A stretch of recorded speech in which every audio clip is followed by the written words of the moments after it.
Hey, what's up guys, Diplex here again. This video is kindly sponsored by Conflict of Nations, and for all of you who are big fans of my Call of War series and the game itself, this is gonna be something for you.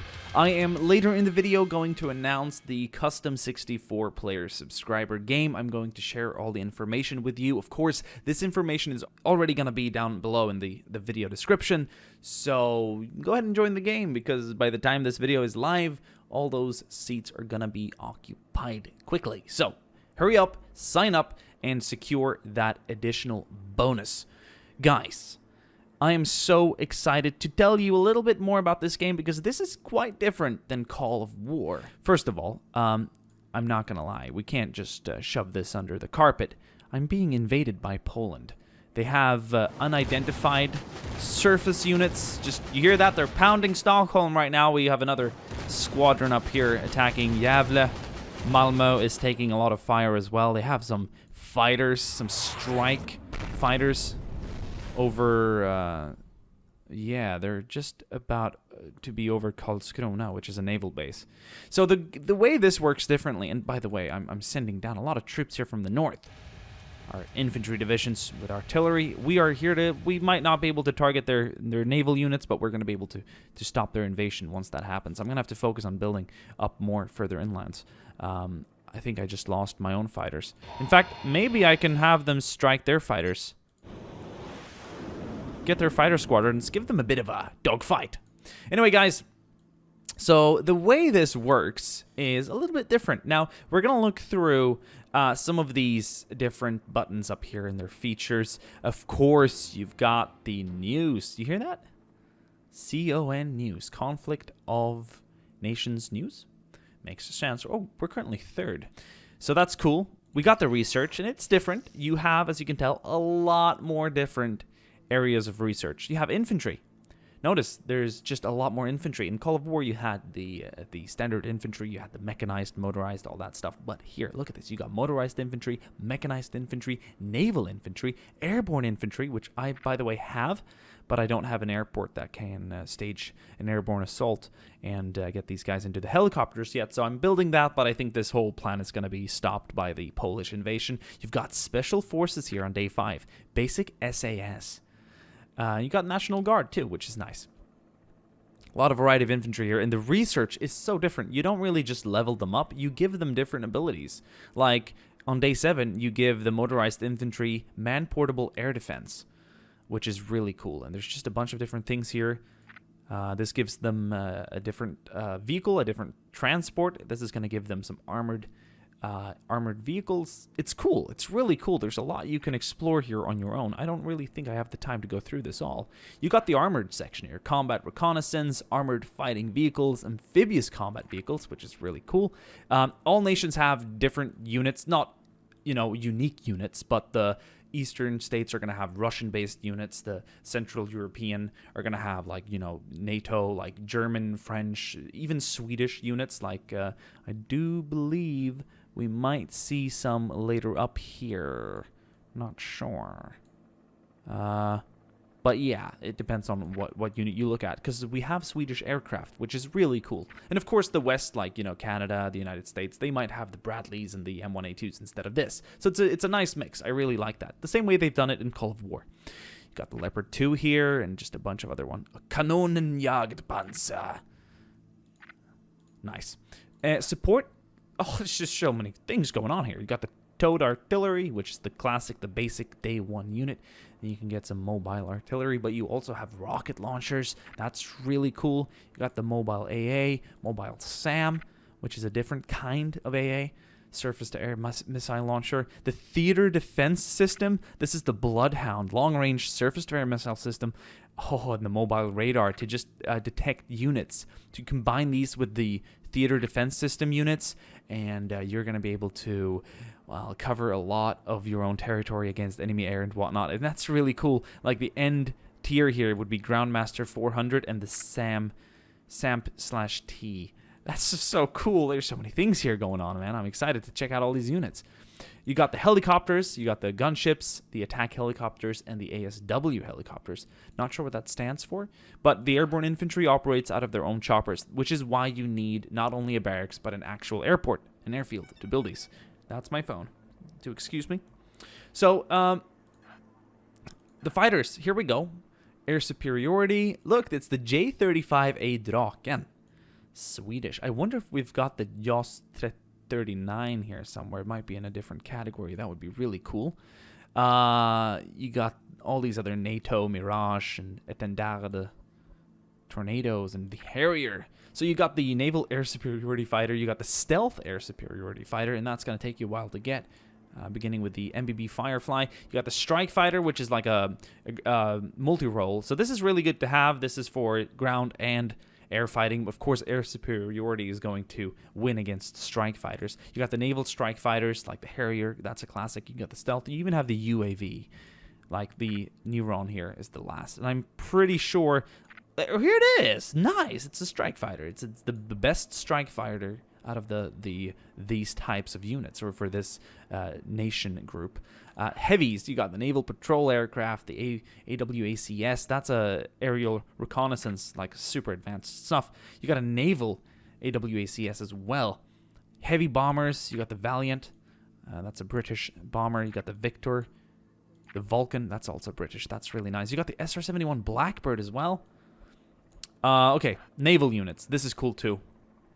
Corvettes, frigates, destroyers, cruisers, and aircraft carriers. We all know you don't really run with battleships nowadays because you can gear these guys up with the kind of weaponry and missiles to make a ship that much larger, not really any much better, simply because of its hull strength or size is not going to matter in a gunfight, because you guys got rockets, you got missiles, you got all that stuff. They're kind of going away from, actual... main batteries and stuff like that. You need smaller, autocannons against aircrafts and other smaller, surface-based naval units, but you don't need the big, 300 mil guns. You don't do that anymore. So that's why we don't have any battleships. Cool. That's a little lesson in logic as well. So a lot of different ships here. I wonder, do we have the Swedish Visby class? Would be a frigate, I'm sure. It is a frigate, right? It's not a destroyer. Is it a corvette? Visby corvette? I could be wrong here. Göteborg class. Oh, that's a Swedish one. Cool. I'm not seeing the Visby weather. Ooh, that looked like it, but it's not. Okay. Submarines. You got the attack submarines and the ballistic missile submarines. Oh, man. The last one here, the Triumphant class, that's going to be firing nukes, pretty much. Missiles. You can just do missiles, too. You can go with the different programs here. The ICBM. That's some warhead stuff, dude. Dude. Scary stuff. Ballistic missile and cruise missile. You got some officers. This is going to improve your units. This is really cool as well. And you got the seasons. Now, I want to talk quickly about the way the building system works here in this game. And some of the diplomacy is different as well. The way this works, right, in Call of War, and I'm saying this to you because this has been a Call of War channel for about a year now. In Call of War, you could build any structure anywhere. Not on sea, of course. But you could take any province and, start getting resources out of it. And you could take any other province and start, building airfields and more importantly, industry. Industry that would allow you to build AT guns or tanks and whatnot. In this game, they have two different province systems. They have the city, the urban areas, and then they have the rural areas. And they have different types of areas, of course. Just like in Call of War, you've got mountains, you've got the opens, you even have swamps and forests and whatnot as well. You even have suburban areas near some of the bigger cities that actually also impact that, like over here, Södertälje. And that is, it's got population. They all seem to have that, though. But so, yes, you have provinces like these where you do produce different types of provinces or resources, of course. You got supplies, you have components, fuel, electronics, rare materials, and manpower. So most of this is the same, of course. They've swapped out the metal for components. They've swapped out the... what would electronics be swapped out for? Food, possibly, or supplies or food? Because there's no food in this game. So that could be it. Different like that. Now, in a province like this where you have some production, you can build local industry. That's going to improve it just like that. But you're not going to be able to build any kind of structures here that can produce units, as far as I am currently aware of. I could be dramatically wrong, but everything I've seen here in terms of the combat outposts, the airfields, the airstrips, more, the field hospitals that heal units, all these are very like combat focused. Pontoons, what is that, like to dock? Oh yeah, it's to dock coastal units, and they can embark and disembark, and that's cool stuff. That's cool stuff. And military logistics as well. So that's really cool. But here in the cities, where you produce most of your resources and other things, here is where you do your mobilization. Once again, you got the army base, the air base, the naval base, the bases, and the arms industry, the stuff you really need here. So you can build local industry around to increase resource production. But what I really like is that the cities are so much more important now because they are your central hubs for production. And you can't land units just anywhere. You need ports. You couldn't land here because the type of vessels and the type of units you're bringing ashore just can't hit the beach like that. And that's just really, really cool. So that is just what is mostly different about this game, except for the fact that there are so many other new units. There's a new diplomacy system too. You, of course, have the messages and everything. Take UK in coalition. Oh, what is going on? Can I... am I supposed to accept that? Am I now the leader? Oh, I am. Wow, okay.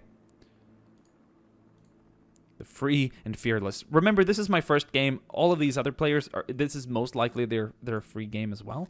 Oh, look at the UK. He's got his British units.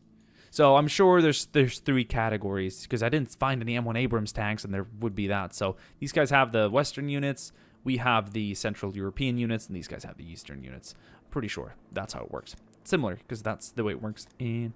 Wait, how many unit group categories are there in Call of War? There's 4. There's the Asian, there's the Russian, there's the Western, and there's the German. Yeah. So that's it. Cool. Anyway, guys, I think it's time to announce the game. Alright guys, it's time to finally join the game and pick our faction. Some of you might have already joined the game, but for those of you who stayed and watched those extra few minutes of me explaining the game and how this is different to Call of War, this is what you're going to do. You're going to type in here in New Games, you're going to search for 341687. And you're going to hit that enter button. We're going to have a play with DiplexHeated here. A 64-player game. There's going to be around 62, I suppose, once you get in here. And I'm so excited for this one.